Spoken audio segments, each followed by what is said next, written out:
Trash and its creation. Types of pollution.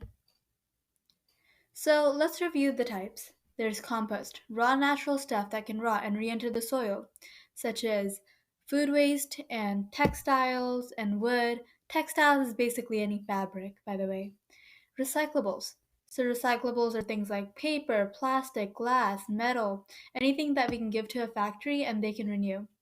Metals and glass can be renewed indefinitely, meaning they can be used over and over again, but paper and plastic do have a limit. And then finally, there's garbage.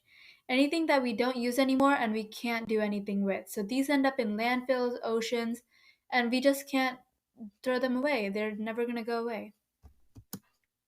So let's do a review. Which of these pictures are compostable? If you want, you can look at the vocab real quick. It was the banana. So, why are we telling you this? As you'll see in the next slide, it's crazy how much trash we make every single day. By knowing what types of pollution you make, you can help change the amount of stuff that is recycled and compost certain items and take them out of oceans and landfills. Carbon footprint. Carbon footprint is all of the pollutants that are released into the air because of all of the daily activities that one does. The higher your carbon footprint, the more gases released into the atmosphere, making the problem of climate change and global warming worse. Making small changes such as walking more or using less air conditioning can lower your carbon footprint. Small things like that make a huge impact if everyone does them. Fun fact, did you know that most people in the United States have an alarmingly high carbon footprint at 16 tons? That is almost 4 times than the global average.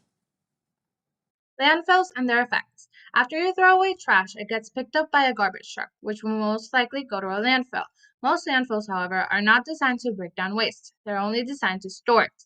Garbage may eventually decompose, but only slowly in the sealed and oxygen-free environments. Because of the lack of oxygen, the bacteria living there will start producing methane gas. Methane is not only flammable and dangerous, but it is also a greenhouse gas and it contributes to global warming. Plastic. The chemicals used in fossil fuels are also used to create plastic. Almost 300 million tons of plastic are created every year. However, wasted plastic can release poisonous chemicals in their environment, and because plastic cannot biodegrade or be decomposed and broken down, it can pollute and crowd up the natural environments around us. In addition, animals who find plastic may mistake it for food and get it into their bodies.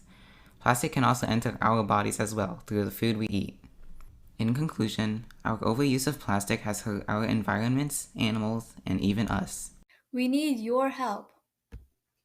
Now that you know how much trash is created and what its effects are, like what plastic does and what landfills do, we want you to help out in your community.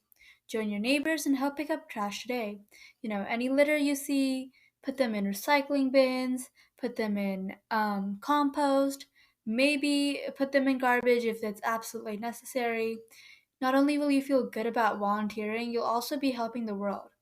And that's what we really need. And you might be thinking, well, I'm just one person. But your help could really change the planet. Want to learn some more? Try these links. Take note that all of these links will be listed in the description box below. Do you want to know your carbon footprint? We have listed a website that will help you do that. Also, we have found a website that has a lot of fascinating facts about pollution in general. The following Kahoot might give you more information about trash and plastic. Click where it says here to access it. Be aware that some information might not have been covered in the lesson. And for a quick quizlet for you to try, click here.